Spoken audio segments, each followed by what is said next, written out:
Shalom, shalom. Que Dieu vous bénisse très, très, très abondamment. C'est toujours un honneur et un plaisir que de me tenir devant vous et de partager la parole de Jésus-Christ. Ce matin, nous allons dire un mot sur la guerre en Ukraine. Je ne parle pas en tant que politicien, je ne parle pas en tant qu'expert du Moyen-Orient, mais je parle simplement en tant que lecteur de la Bible et en tant qu'enfant de Dieu, et aussi en tant que citoyen du monde. Une fois nous avons dit cela, je voudrais faire quelques affirmations par rapport, n'est-ce pas, à la guerre en Ukraine, la guerre israélo-palestinienne. Nous n'allons pas ici refaire l'histoire, nous savons que c'est le plus vieux conflit du monde. Pour ceux qui lisent la Bible, ils savent à quel moment, ils savent les raisons de ce conflit. Ce conflit est lié à la terre, c'est lié à une terre qui, les deux peuples revendiquent ou se revendiquent la paternité, n'est-ce pas, de cette terre-là. Et aujourd'hui, nous assistons au peuple palestinien, entre griffes, donc le mouvement terroriste qui est appelé le Hamas, qui a le week-end dernier bombardé la ville de Tel Aviv, à Jérusalem. Et ce bombardement a fait à peu près, selon les chiffres officiels, 700 morts. Et nonobstant ces 700 morts, il y a des centaines d'otages qui ont été pris par ce mouvement terroriste. Et la riposte de la nation d'Israël ne s'est pas fait attendre.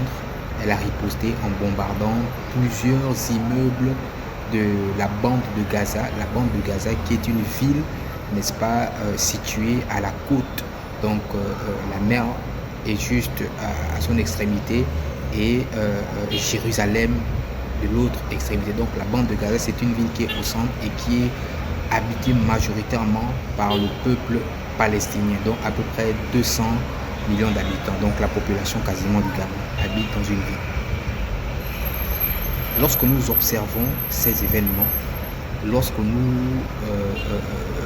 nous essayons de lire entre les lignes, avant que d'entrer dans une interprétation eschatologique et biblique, je voudrais donner un point de vue, comme je l'ai dit, en tant que citoyen du monde.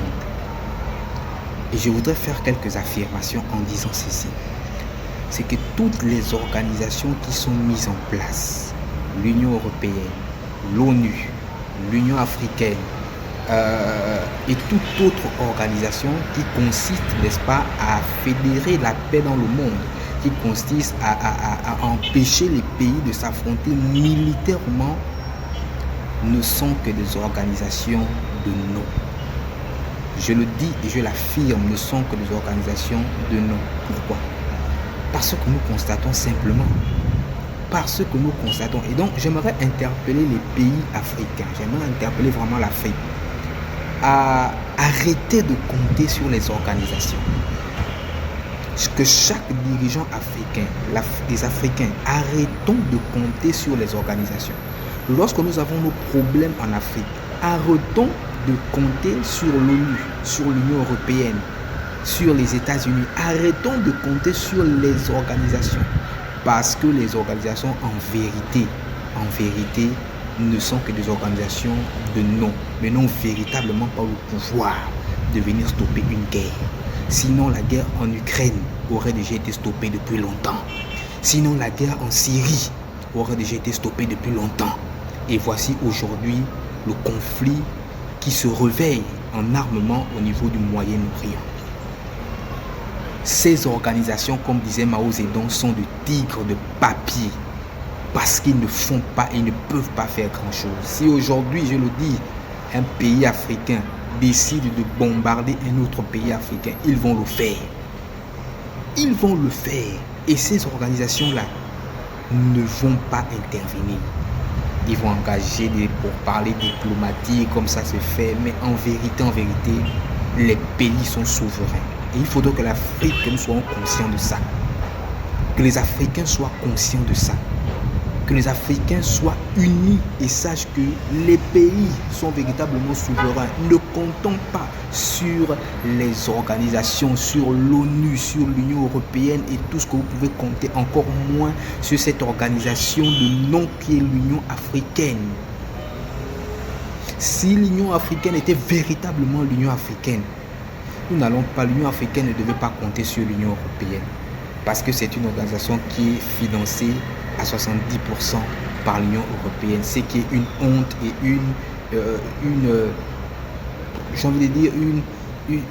une incongruité notoire. Une fois nous avons dit cela, je voudrais encore une fois interpeller l'Afrique, à tirer exemple, à tirer des leçons de ce qui est en train de se passer en Orient ou au Moyen-Orient. Pays dirigeants africains, vous êtes les conducteurs du peuple africain. Je m'adresse à tous les pays d'Afrique. Arrêtez de compter sur les organisations, que ce soit les organisations de la paix, que ce soit les organisations financières. Arrêtez de compter sur ça. Parce que en vérité, lorsque les États décident de faire comme ils veulent, ils vont faire comme ils veulent. Ils vont faire comme ils veulent. Les terroristes, selon qu'ils sont appelés, c'est pas moi qui donne ce nom, selon qu'ils sont appelés d'après tout ce qui se dit, notamment l'organisation qui est le Hamas, qui est une organisation islamique qui n'est pas à confondre avec le peuple palestinien. Non, il y a le peuple palestinien, il y a le Hamas qui est un groupe de personnes qui décident justement d'attaquer un État tel qu'Israël. Ils n'ont pas eu besoin de l'aval de l'Union européenne ou de l'ONU. Même chose, je vous assure, quand Israël va véritablement riposter, ils n'auront pas besoin de l'aval d'une quelconque organisation. Africains verront. Une fois nous avons dit ceci, je voudrais faire quelques affirmations par rapport, n'est-ce pas, au contexte biblique de cette guerre. Il est clair qu'en tant qu'enfant de Dieu, nous savons que ce qui est en train de se passer n'est rien d'autre qu'un calendrier prophétique qui est en train de s'accomplir. N'est rien d'autre que, n'est-ce pas, des événements eschatologiques qui doivent interpeller chacun d'entre nous pour comprendre qu'effectivement nous sommes en train d'aller vers la fin de toutes choses. Je n'aurai pas la prétention ici de venir dire que cette guerre sera la dernière guerre en armement. D'abord, ce n'est même pas la dernière guerre en armement, parce qu'il y aura d'autres guerres en armement qui vont se passer au niveau du Moyen-Orient. Mais avant ces autres guerres, l'un des événements eschatologiques qui viendra marquer l'enlèvement de l'Église. Écoutez-moi très bien. Les chrétiens, écoutez-moi très bien. Les non-chrétiens, écoutez-moi très bien. L'un des événements eschatologiques qui va se produire avant l'enlèvement de l'Église, c'est un conflit au Moyen-Orient. Écoutez-moi bien. C'est un conflit au Moyen-Orient. Est-ce que c'est ce conflit qui a déclenché? Je ne sais pas. Je ne saurais vous le dire. Mais je sais que l'un des derniers événements qui va se produire dans le monde où nous sommes, avant l'enlèvement officiel de l'Église, c'est un conflit au niveau du Moyen-Orient. Non seulement ce conflit, mais aussi la résolution de ce conflit. Écoutez-moi bien, la résolution de ce conflit. La Bible déclare, lorsqu'on dira paix, paix, paix dans le monde, c'est alors que la ruine surviendra sur vous. Selon les événements eschatologiques, il y a un conflit qui doit éclater au Moyen-Orient. Et si c'est de ce conflit dont on parle, je vous le garantis, ce conflit ne va pas s'arrêter entre la Palestine et Israël. Mais ce conflit va embraser tout le Moyen-Orient. Je dis bien tout le Moyen-Orient, pas une partie. Tout le Moyen-Orient va s'engager dans ce conflit-là. Et si tout le Moyen-Orient s'engage, en fait, c'est une bonne partie du monde qui va s'engager par rapport à ce conflit. Parce que tous les pays arabes, tels que l'Iran, la Syrie, l'Iran, la Syrie, le Liban, tous ces pays arabes vont se liguer contre.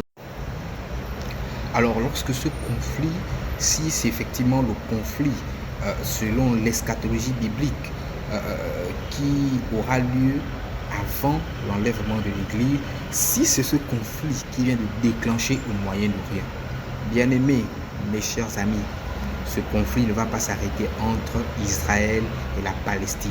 Mais ce conflit va engager tout le Moyen-Orient et une bonne partie des pays de l'Amérique et des pays de l'Europe. Pourquoi? Parce que tous les pays autour du pays, de la nation et du pays d'Israël au Moyen-Orient vont se liguer contre Israël. Tous ces pays vont se liguer contre Israël. Et par conséquent, les alliés d'Israël vont aussi entrer dans la guerre, vont aussi entrer dans cette guerre, dans ce grand conflit. Je répète, si c'est le conflit eschatologique dont parle la Bible, parce qu'effectivement, il y a un grand conflit avant l'enlèvement de l'Église qui va déclencher au Moyen-Orient. Qui va déclencher au Moyen-Orient. C'est l'un des signes précurseurs que bientôt l'Église va être enlevée. Et en dehors de ce conflit, il y a surtout et surtout la résolution de ce conflit. Donc, observons très bien les choses. Si c'est ce conflit, je suis en train de me répéter, tout le Moyen-Orient va être embrasé. Si jusque-là, tout le Moyen-Orient est embrasé, le nombre de temps que ça va prendre, je ne sais pas. Mais c'est un conflit qui risque de prendre beaucoup de temps. Je dis bien beaucoup de temps. C'est pas 1 an, c'est pas 2 ans, c'est pas 3 ans, c'est pas 5 ans, c'est même peut-être pas 10 ans, peut-être un peu plus. Dès lors, si c'est le conflit en question, qu'un homme va venir se lever et résoudre ce conflit, bien aimé, si l'Église est encore là. Là, je suis en train de parler aux chrétiens, vraiment ceux qui comprennent mon langage. Écoutez-moi très bien. Écoutez-moi bien. Observez bien cette guerre. Observez bien ce conflit qui est en train de se dérouler au niveau du Moyen-Orient. Ne soyons pas comme des insensés. Nous savons ce qui est en train de se passer. Nous savons l'origine de ce conflit. Nous le savons. Nous savons que l'origine de ce conflit n'est pas un conflit d'origine terrestre ou d'origine naturelle. Mais les dieux, je dis bien les dieux, sont engagés dans ce conflit. Parce qu'il y a une parole, ou il y a des paroles qui doivent s'accomplir. Je dis bien qui doivent, pas qui peuvent, qui doivent effectivement s'accomplir.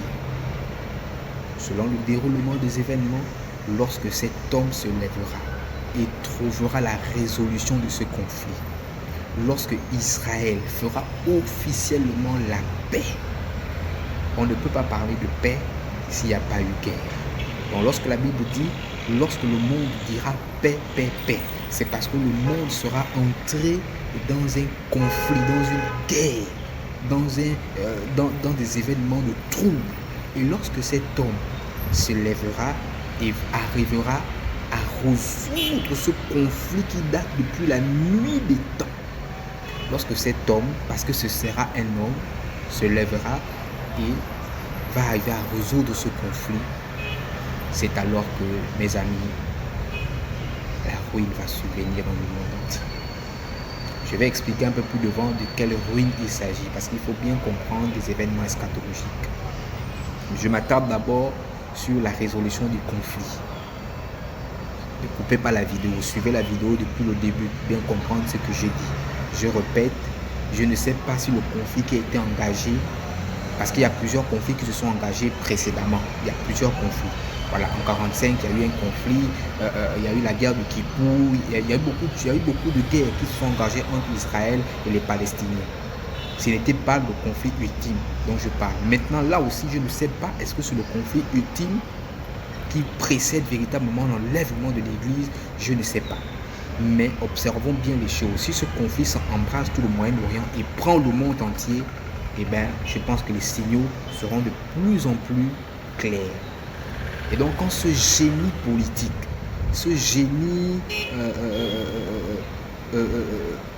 diplomatique va naître ou va apparaître et va venir résoudre ce conflit, est-ce que ce sera un Africain, est-ce que ce sera un Juif, est-ce que ce sera un Arabe, est-ce que je n'en sais rien du tout. Mais je sais que ce génie politique et diplomatique va arriver à résoudre ce conflit. et à réconcilier le peuple juif avec les Palestiniens. Lorsque ce sera le cas, eh bien,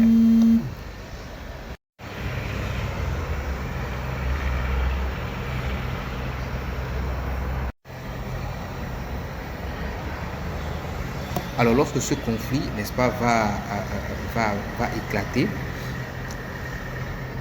enfin lorsque cet homme, ce génie politique va apparaître et viendra résoudre ce conflit historique, il va réconcilier la nation d'Israël, donc la nation juive, avec les Palestiniens et avec tous ceux qui étaient engagés dans le conflit. Il y aura une paix qui va s'installer dans le monde.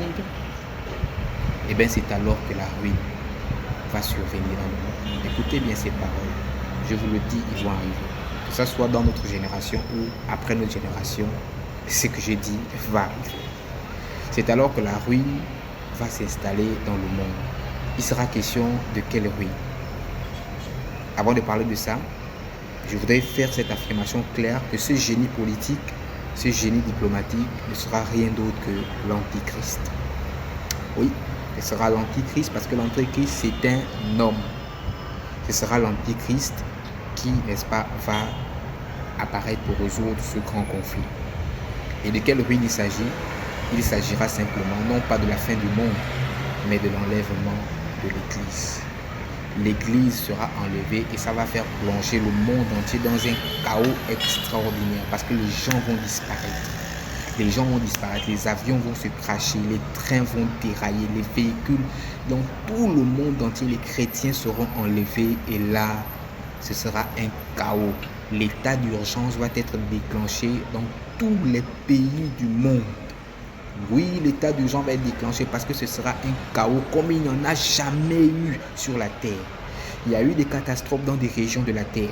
Il y a eu des catastrophes à des parties du monde. Mais cette fois-ci, ce qui va arriver, ce sera dans tout le monde entier. Et en même temps et au même moment, Internet sera coupé. Tout sera coupé parce que les avions vont se cracher. Ce sera un cataclysme au niveau de la terre. Et ce sera grave. Et là, c'est à ce moment-là, chers amis, que la grande tribulation va commencer. Parce qu'on verra les véritables couleurs de l'Antichrist. Je ne vais pas aller plus loin, je vais m'arrêter par là. Et je voudrais t'interpeller, toi qui jusqu'à présent n'a peut-être pas encore donné ta vie à Jésus-Christ. Il n'y a de salut en aucun autre nom si ce n'est le nom de Yeshua HaMashiach. J'aimerais t'encourager à faire cette prière avec moi. Seigneur Jésus, merci pour ta parole. J'ai écouté ta parole. Je décide, Seigneur, de te donner ma vie. Je veux faire partie de ceux qui seront enlevés ce grand jour. Prends ma vie. Viens dans mon cœur, Seigneur. Oui, Jésus, je t'invite dans mon cœur. Je déclare de ma bouche qu'à partir de cet instant, ce n'est plus moi qui vis, mais c'est toi qui vis. Aide-moi à marcher selon ta parole. Baptise-moi de ton Saint-Esprit afin que je sois efficace dans l'accomplissement de ma destinée sur la terre des hommes. Au nom de Jésus-Christ. Amen. Toi qui es chrétien, et peut-être tu ne connaissais pas ces choses, peut-être que tu joues avec ta foi, je voudrais t'encourager à tenir ferme et à davantage t'enraciner dans la connaissance de la personne de Jésus-Christ. Le temps va nous manquer pour parler du rôle de l'Église dans cette période-là. Parce que oui, dans cette période-là, et nous sommes déjà dans la période, la connaissance dans l'Église va augmenter à un niveau un peu plus élevé. Des choses qu'on ne comprenait pas vont être comprises. La connaissance du monde spirituel va être encore beaucoup plus poussée. Chrétien, prends conscience de qui tu es. Je suis l'évangéliste Tanindon Okolo. Shalom, que Dieu vous bénisse.